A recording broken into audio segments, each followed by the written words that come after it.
नमस्कार, मेरा नाम डॉक्टर राखी रानी, एसोसिएट प्रोफेसर संस्कृत, फखरुद्दीन अली अहमद राजकीय स्नातकोत्तर महाविद्यालय महमूदाबाद सीतापुर। आप सभी को शारदीय नवरात्र की हार्दिक शुभकामनाएं। आज का दिन बहुत शुभ दिन है। आज ही के दिन शारदीय नवरात्र प्रारंभ हो रहा है और आज ही के दिन माननीय मुख्यमंत्री जी उत्तर प्रदेश सरकार के निर्देशों के क्रम में महिला और बालिकाओं की सुरक्षा, उनका सम्मान, स्वाभिमान, सशक्तिकरण हेतु मिशन शक्ति का आयोजन किया जा रहा है, जो कि शारदीय नवरात्र से प्रारंभ होकर वासंतिक नवरात्र के मध्य तक चलेगा। चूंकि हमारे देश में प्रारंभ से ही महिलाओं को देवी के रूप में माना गया है, उनको बहुत मान सम्मान दिया गया है और कहावत भी कही गई है, यत्र नार्यस्तु पूज्यन्ते रमन्ते तत्र देवता। जहां नारियों की पूजा होती है वहीं देवताओं का निवास होता है। आज के वर्तमान परिप्रेक्ष्य में, वर्तमान समाज में ये परिभाषा, ये कहावत कुछ अधूरी सी नजर आती है, क्योंकि महिलाओं के प्रति समाज में संगीन अपराध बढ़ते जा रहे हैं। महिलाएं कहीं भी अपने आप को सुरक्षित महसूस नहीं कर रही हैं। असुरक्षा का काला घेरा उनके चारों ओर मंडरा रहा है।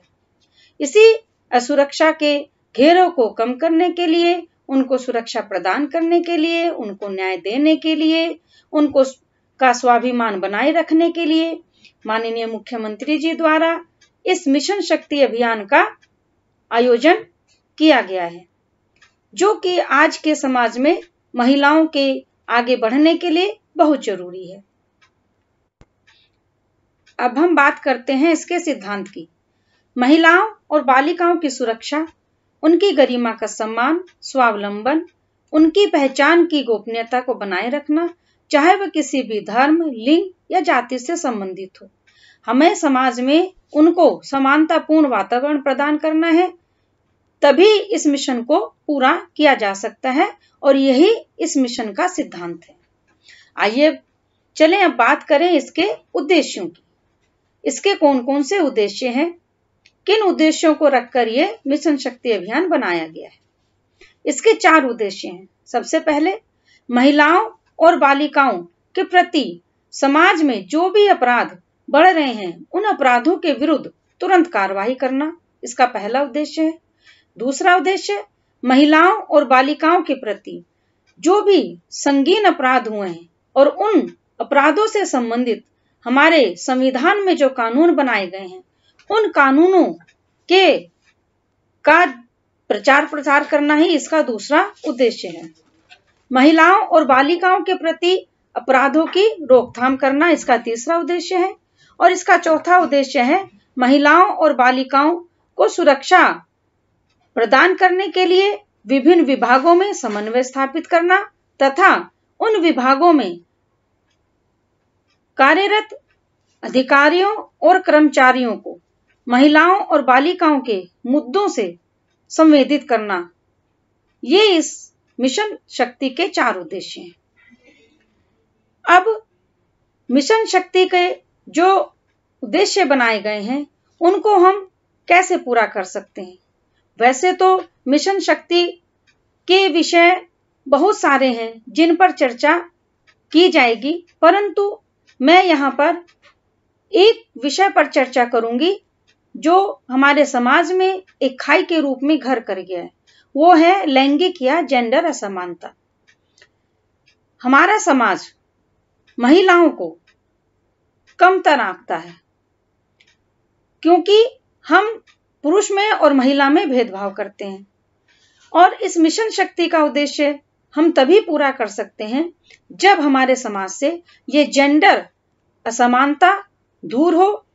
और इस जेंडर असमानता को दूर करने के लिए हमें स्वयं को आगे आना पड़ेगा। हमें अपने घरों से इसकी शुरुआत करनी पड़ेगी, तभी हम देश या समाज से इस असमानता को दूर कर सकते हैं। अन्यथा कोई भी कारण ऐसा नहीं हो सकता जो कि असमानता को दूर कर सके। समानता एक सुंदर और सुरक्षित समाज की नींव है। जिस पर एक विकास की इमारत खड़ी की जा सकती है।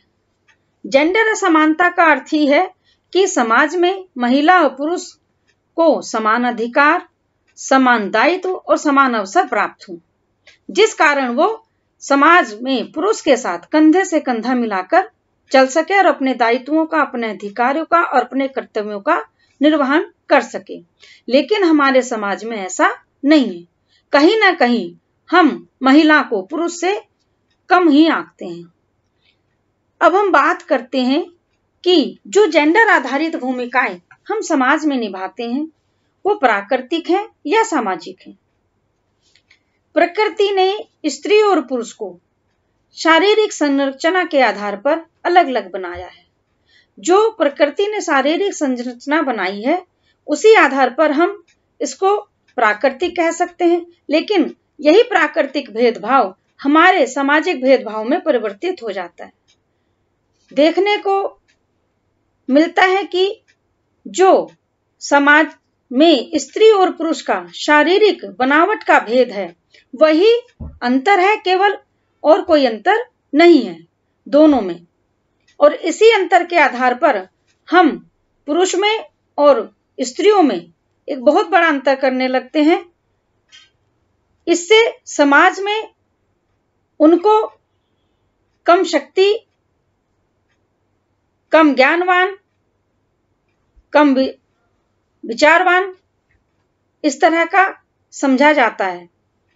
और इस जेंडर आधारित भेदभाव हमें विभिन्न विभागों में, विभिन्न क्षेत्रों में देखने को मिलता है, जैसे सामाजिक क्षेत्र, आर्थिक क्षेत्र, राजनीतिक क्षेत्र, वैज्ञानिक क्षेत्र, फिल्म जगत का क्षेत्र, खेल क्षेत्र, चिकित्सा क्षेत्र आदि।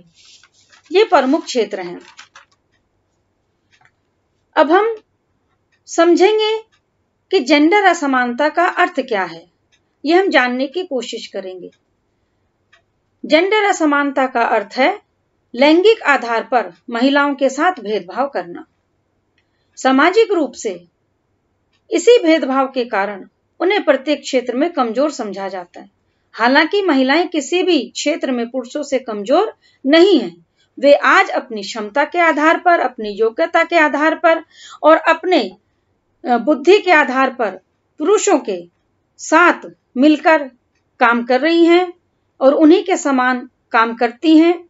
लेकिन इस सामाजिक भेदभाव के कारण उन्हें घर में और समाज में दोनों जगह शोषण का, अपमान का और भेदभाव का सामना करना पड़ता है। वैश्विक लैंगिक सूचकांक 2020 में भारत 153 देशों में से 112वें स्थान पर आया। इससे साफ साफ जाहिर होता है कि हमारे समाज में समानता की खाई कितनी गहरी है। अब हम लैंगिक असमानता के विभिन्न क्षेत्रों पर विस्तार से चर्चा करेंगे कि कौन कौन से क्षेत्र हैं। अभी हमने सबसे पहले नाम लिया था सामाजिक क्षेत्र का। सामाजिक क्षेत्र में महिलाओं को घरेलू कार्यों तक ही सीमित समझा जाता है और माना जाता है कि घर का काम करना, खाना बनाना, बच्चों की देखभाल करना, उनका पालन पोषण करना ही महिलाओं का मुख्य कार्य है।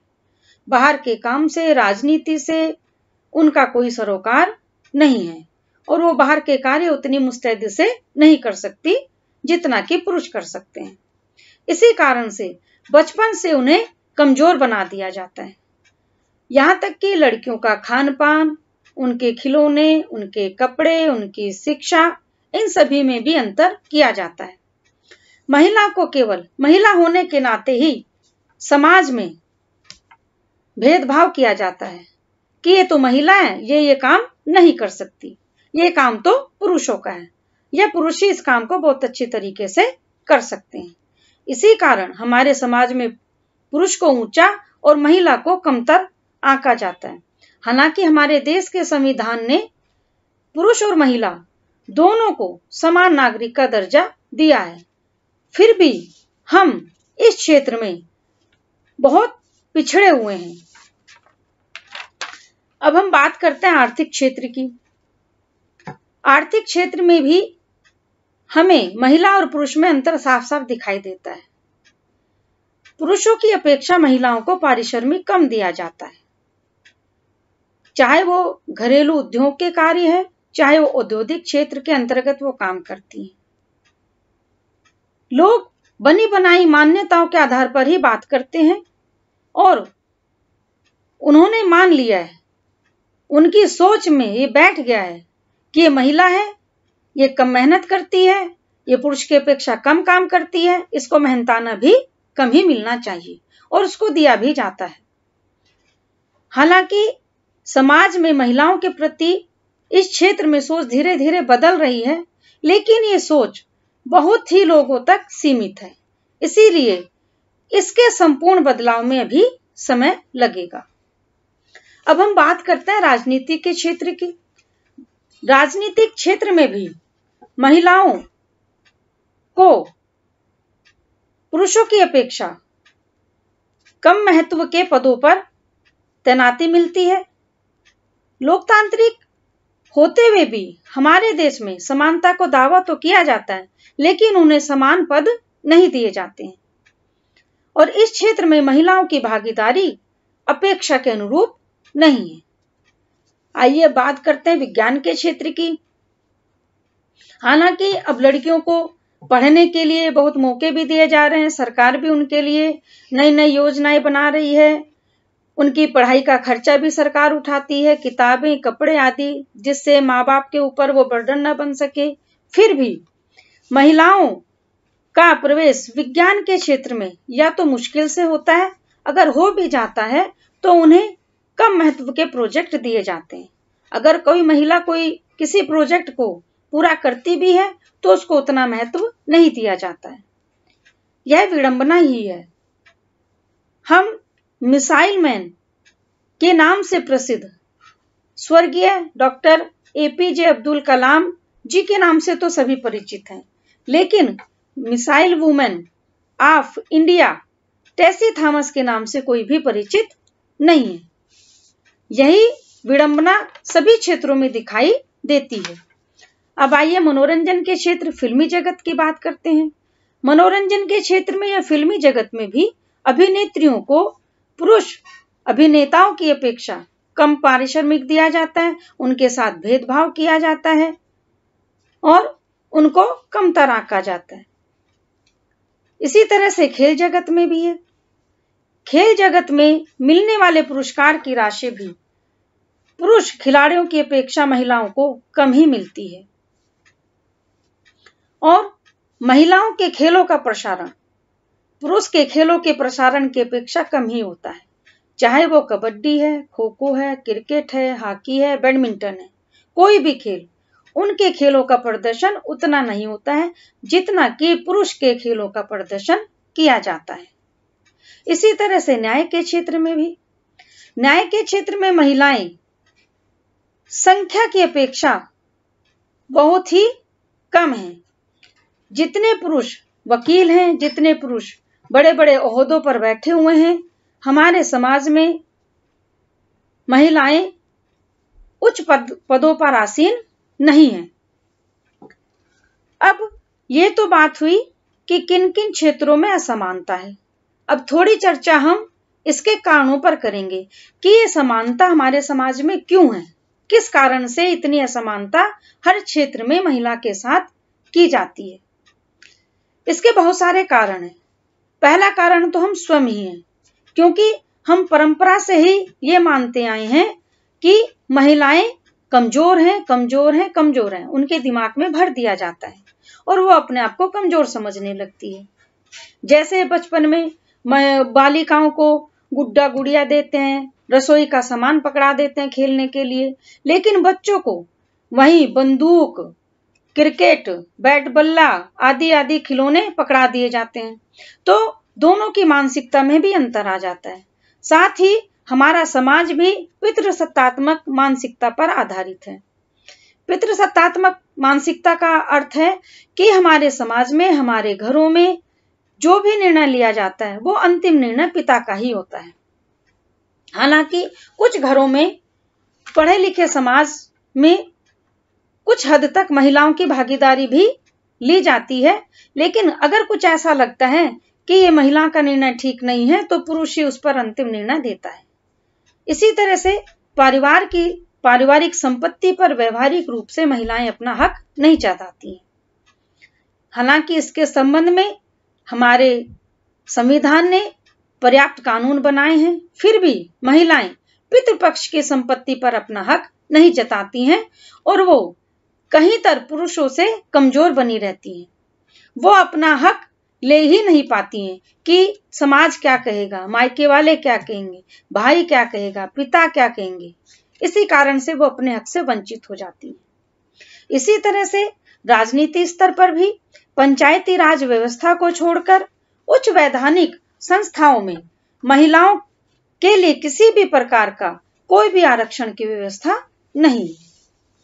इस तरह से और भी कारण हैं। एक बहुत बड़ा कारण है, भारतीय समाज में महिला के कार्य की सहभागिता दर बहुत कम है। उनको किसी भी कार्य में सहभागी बनाना पुरुष पसंद ही नहीं करते हैं। वो उनके ऊपर विश्वास ही नहीं करते हैं कि ये कार्य महिला बहुत अच्छी तरीके से कर सकती है। इसी कारण से महिलाओं की आत्मनिर्भरता पुरुषों पर ही बनी हुई है और महिलाएं भी अपना कोई भी निर्णय अपने आप नहीं ले पाती हैं और वो अपने अधिकतर निर्णयों के प्रति पुरुषों पर ही निर्भर करती हैं। आगे महिला द्वारा जितने भी कार्य किए जाते हैं, जैसे खेत में कार्य करना, घरों में कार्य करना या जो घरेलू उत्पाद के कार्य हैं, उनको घरेलू उत्पाद में नहीं जोड़ा जाता है। इसी तरह से उच्च शिक्षा तथा व्यवसायिक क्षेत्र जगत में महिलाओं का नामांकन पुरुषों की अपेक्षा बहुत कम है। इन सारे असमानता के कारणों के लिए हम और आप स्वयं जिम्मेदार हैं। इन सारी असमानताओं को हम और आप ही मिलकर दूर कर सकते हैं। हालांकि हमारी सरकार भी इस असमानता को दूर करने के लिए प्रयास कर रही है, लगातार प्रयासरत है। इसी प्रयास के चलते आज उन्होंने मिशन शक्ति अभियान चलाया है और वर्तमान समाज की मानसिकता भी धीरे धीरे बदल रही है। साथ ही हमारी समाज महिलाओं और बालिकाओं से संबंधित जितने भी संवेदित मुद्दे हैं, उनको लेकर वो प्रयत्नशील है। जैसे 3 तलाक, हाजी अली दरगाह की प्रवेश करना, ये मामला भी इसके ताजे उदाहरण है। सरकार द्वारा महिलाओं की सुरक्षा के लिए बहुत सारे प्रयत्न किए गए हैं, अभियान चलाए गए हैं, योजनाएं बनाई गई हैं। जैसे बेटी बचाओ बेटी पढ़ाओ योजना, वन स्टॉप सेंटर योजना, सुमंगला योजना, सुकन्या धन योजना, महिला शक्ति केंद्र, उज्ज्वला योजना आदि महिला सशक्तिकरण का प्रयास किया जा रहा है। इसी क्रम में मिशन शक्ति का आयोजन किया गया है। इसके जरिए सरकार महिलाओं को सशक्त बनाने का प्रयास कर रही है और हमें भी अपना पूरा प्रयास करना पड़ेगा। केवल सरकार के प्रयास करने से ही समाज में ये भेदभाव कम नहीं हो सकता। अब हम चर्चा करेंगे कि हम समाज में कहां-कहां और किन-किन क्षेत्रों में महिलाओं के साथ, बालिकाओं के साथ भेदभाव करते हैं। बहुत से छोटे-छोटे कारण हैं, छोटे-छोटे क्षेत्र हैं जिनमें हम महिलाओं के साथ पूरा भेदभाव करते हैं। जैसे उनकी शिक्षा, स्वास्थ्य, पोषाहार, खेलकूद, घूमना फिरना, मनोरंजन, नौकरी और व्यवसाय, इन सभी में वो अपना निर्णय नहीं ले सकती। इन सब के लिए हम अपने ही निर्णय उनको थोप देते हैं कि ये काम करो, ये ना करो, यहाँ बैठो, यहाँ ना बैठो, यहाँ घूमो, यहाँ फिरो, ये खेल करना है तुमको, ये खाना है, ये नहीं खाना है, घर का काम, बाहर का काम, ये सब भी पुरुषों पर ही ज्यादा निर्भर करता है। दोस्त बनाना, बातचीत करना, हंसना बोलना, ये सब भी हमारे बड़े ही निर्धारित करते हैं कि हमको किसके साथ दोस्ती करनी है, किसके साथ बातचीत करनी है, किसके साथ हंसना बोलना है। इसके बाद आता है विवाह की उम्र और चयन का हक। ये भी हमारे माता पिता या बुजुर्गों पर ही निर्भर करता है। वो जब चाहे हमारा विवाह कर देते हैं और जिस लड़के के साथ विवाह कर देते हैं वो हमको मनमाने रूप से वो अपने ऊपर लादना पड़ता है। इसी तरह से मायका और ससुराल, बच्चों का जन्म, बच्चों में अंतर करना, ये सब भी पुरुष के ऊपर ही निर्भर करता है। हिंसा करना, गाली गलौज करना, अपमानजनक भाषा सहन करना, हिंसा सहना, ये सब स्त्री का जैसे मूलभूत अधिकार है कि ये सब उसको करना ही करना है। बच्चों का लालन पालन करना भी उसी का अधिकार है। बच्चों का भविष्य तय करना और संसाधन पर हक होना और घर की संपत्ति की भागीदारी, इन सब पुरुषों का अधिकार है। जहां अच्छे अच्छे काम होते हैं वहां तो सब पुरुषों की भागीदारी आ जाती है। और जो कम महत्व के काम है, जिन महत्व कार्यों का कोई रिवार्ड उसको नहीं मिलता है, कोई इनाम नहीं मिलता है, वो सब कार्य महिलाओं के हिस्से में चले आते हैं। धीरे धीरे महिलाओं का जो आत्मविश्वास है वो कम होता जा रहा है। और इसी भेदभाव के कारण हमारे समाज को, हमारी माताओं को, बहनों को, महिलाओं को बहुत सारा नुकसान उठाना पड़ता है। इसके ढेर सारे नुकसान हैं, जैसे कि समाज दो वर्गों में बढ़ जाता है, एक पुरुष वर्ग, एक महिला वर्ग। पुरुष वर्ग ज्यादा ताकतवर और महिला वर्ग कम ताकतवर। दूसरा है, जब महिलाओं को ये अधिकार नहीं मिलते हैं, उनके ऊपर शुरू से ही प्रतिबंध रहता है, वो अच्छा पढ़ लिख नहीं सकती है, अच्छा ज्ञान प्राप्त नहीं कर सकती है।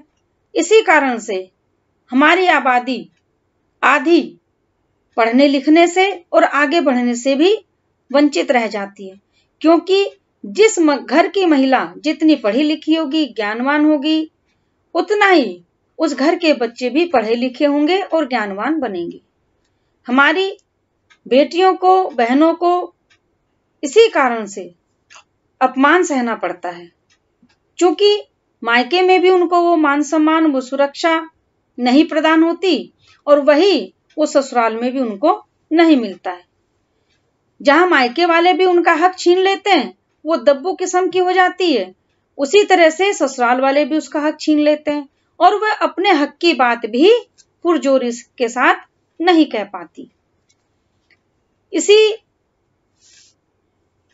मिशन शक्ति को आगे बढ़ाने के लिए, महिलाओं को उनका सम्मान देने के लिए और उनको सुरक्षा प्रदान करने के लिए माननीय मुख्यमंत्री जी द्वारा एक शपथ ग्रहण कराई गई है। मैं अभिभावकों से अपील करती हूं कि वो मेरे साथ इस शपथ को ग्रहण करें। आइए हम सब शपथ लेते हैं। भारत के जिम्मेदार नागरिक के रूप में मैं शपथ लेता हूं कि मैं अपने बेटी और बेटे में किसी प्रकार का भेदभाव नहीं करूंगी या करूंगा। मैं अपने बच्चों को बचपन से ही जीवन के नैतिक मूल्य सिखाऊंगी और सिखाऊंगा और उन्हें सही रास्ते और गलत का भेद बताऊंगा। जिस प्रकार मैं अपनी बेटी को स्वयं की सुरक्षा के लिए ध्यान रखने को कहती हूं और कहता हूं, उसी प्रकार से मैं अपने बेटे को अनुशासन में रखते हुए उसकी भी दैनिक गतिविधियों का पूरा ध्यान रखूंगी और रखूंगा। जय हिंद, जय भारत। इसी के साथ साथ माननीय मुख्यमंत्री जी ने अपील की है बालकों से, छात्रों से, पुरुषों से कि वे भी बालिकाओं की सुरक्षा के लिए, उनके आत्मसम्मान के लिए, उनको बढ़ावा देने के लिए उनका साथ दें और एक शपथ ग्रहण करें। आइए हम शपथ ग्रहण करते हैं और ये सारी शपथ मेरे साथ छात्रों के द्वारा भी ग्रहण की जाएगी। भारत के जिम्मेदार नागरिक के रूप में मैं शपथ लेता हूं कि सदैव बालिकाओं, महिलाओं का सम्मान करूंगा और उनके अधिकारों की सुरक्षा करूंगा। मैं प्रत्यक्ष व परोक्ष रूप से अपने कृत्यों, शब्दों तथा कर्मों से किसी बालिका एवं महिला के अधिकारों का हनन नहीं होने दूंगा। मैं शपथ लेता हूं कि मैं बालिकाओं और महिलाओं को उनके विकास के लिए समान अवसर प्रदान करने में अपना पूरा योगदान करूंगा। जय हिंद, जय भारत। आगे हम इन शब्दों को तभी पूरा कर सकते हैं जब हम इसको कार्य रूप में अपने अंदर लेकर आएंगे। हम इस भेदभाव को अपने घरों से, अपने विद्यालयों से, अपनी मानसिकता से, अपने समाज से दूर करेंगे, तभी हम इस भेदभाव को दूर कर सकते हैं। साथ ही हमें पुरुषों और महिलाओं दोनों के समक्ष इस जेंडर असमानता को लेकर चर्चा करनी पड़ेगी। बालकों को और पुरुषों को इनके सम्मान को, इनके महत्व को समझना पड़ेगा, तभी यह जेंडर असमानता हमारे समाज से दूर हो सकती है। भेदभाव जितना कम होता जाता है, समाज उतना ही अधिक विकसित और स्वस्थ होता जाता है, क्योंकि स्त्रियों के पास भी हमारे संविधान ने बराबर का अधिकार दिया है। उनके पास भी बराबर की बल बुद्धि है और स्त्रियों को भी पुरुषों के समान मानव अधिकार, सामाजिक, आर्थिक और सांस्कृतिक अधिकार एवं विकास के पात्र वो भी हैं। उनको भी बराबर का हिस्सा मिलना चाहिए। जब तक इन क्षेत्रों में उनको बराबरी का हिस्सा नहीं मिलेगा, हम कितना भी समाज का विकास कर लें, समाज को विकसित करें, हमारा समाज विकास के क्षेत्र में आगे नहीं बढ़ सकता, वो कहीं ना कहीं पीछे ही रह जाएगा। साथ ही स्त्रियां भी नागरिक तथा सामाजिक जीवन में समान रूप से आवाज उठा सकती हैं और भागीदारी कर सकती हैं। ये उनका भी राइट है, ये उनका भी अधिकार है, जन्म सिद्ध अधिकार है। परिणाम स्वरूप न्यायपूर्ण तथा भेदभाव रहित समाज की स्थापना की ओर हमारा समाज बढ़ेगा और हमको इसके लिए एक कदम बढ़ाना पड़ेगा। माननीय मुख्यमंत्री जी का मैं आभार व्यक्त करती हूँ कि उन्होंने बालिकाओं और महिलाओं के प्रति इन संवेदित मुद्दों पर चर्चा करने के लिए इस शारदीय नवरात्र के पावन अवसर पर इस पवित्र मिशन शक्ति अभियान का आयोजन किया है, इस आंदोलन को चलाया है और हम सभी को, भारतवासियों को उनका साथ देना होगा। तभी एकजुट होकर हम अपने समाज में अपनी महिलाओं की, अपनी बालिकाओं की सुरक्षा कर सकते हैं और उनके मान सम्मान को, उनके आत्मबल को, उनके स्वाभिमान को बढ़ा सकते हैं। इसी के साथ जय हिंद, जय भारत, नमस्कार, धन्यवाद।